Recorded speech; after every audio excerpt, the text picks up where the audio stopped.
although working on a market stall each and every Saturday was a bit of a chore. The extra money made it all worth it.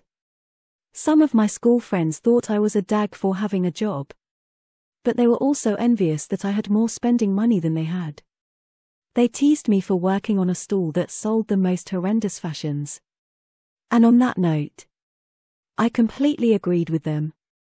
I only sell them, I don't wear them. Who does wear them? My friend Gemma asked. I dunno. I shrugged. Girls with no sense of style or no choice in what they wear, I replied.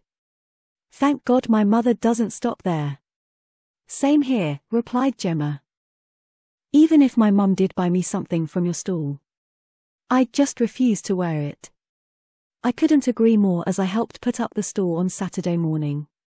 Some of the styles were so horrendous that no one in their right mind would buy them, let alone wear them. We seem to sell to a lot of aunts and grandmothers buying gifts for nieces and granddaughters. So much so I tend to ask if it's a gift whenever I sell to an unaccompanied adult. Is it for your daughter? I ask one stern-looking lady as she purchases a particularly horrible frock. Normally I follow this with, I'm sure she'll love it. Or, I'm sure she'll look lovely in it, or something like that. However, this particular lady left me completely aghast. Sorry? I asked, certain I'd misheard her. Did you say? Yes, she bluntly replied. My nephew is an absolute terror. He's rude and lazy and I'm resorting to petticoating, she explained. Naturally, I asked what petticoating was. Thought I had a half-decent idea. Putting naughty boys in prissy dresses until they learn to behave themselves, she replied. I couldn't help but giggle. Well, this is certainly prissy, I said as I folded the dress neatly before putting it in a carrier bag. Have a good day, I said as I handed her the carrier bag. I hope he likes it, I added. I'm banking on him hating it, the lady said as a wry smile swept her face. I couldn't wait to tell Gemma about this particular sale and she couldn't believe it either. Surely she was joking. Gemma insisted as we walked to school the following Monday. Sometimes Debs, you're so gullible, she added. That's what I thought. But she really wasn't. I insisted. I said I hope he likes it, and she said I'm banking on him hating it.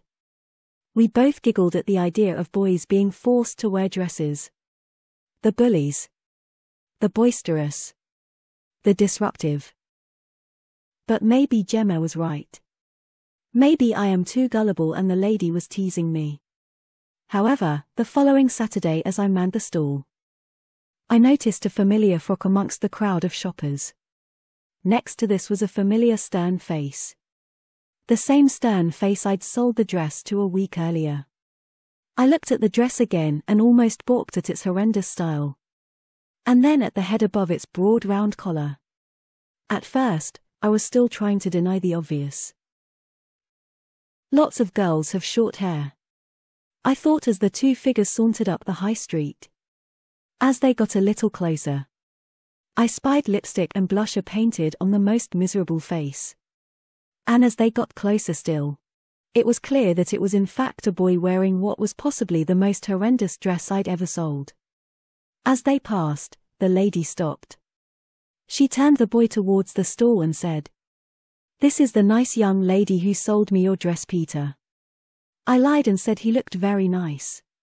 The lady told the boy to say thank you, before insisting he curtsy for me. I wanted to burst out laughing. But he looked so humiliated. So ashamed. I simply cast him a supportive smile. The lady told me that hopefully, he won't need another dress. But if he does, we'll be back, she added. I certainly hope so, I replied, not knowing what else to say. The poor boy's head hung low and he barely gave me or anybody else any eye contact.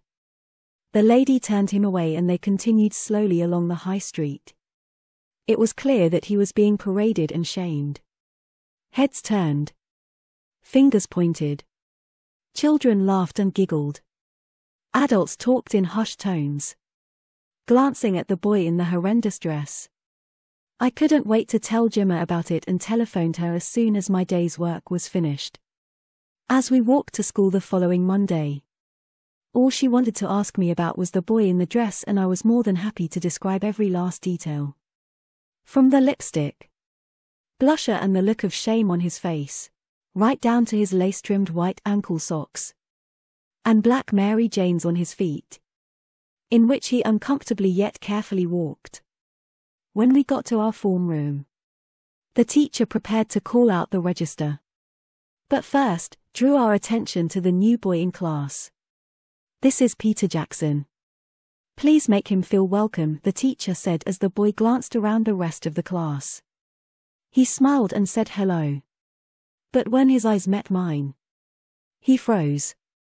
The color drained from his face just as quickly as his jaw dropped. More than anything, I wanted to nudge Gemma and whisper, "That's him." But I chose not to.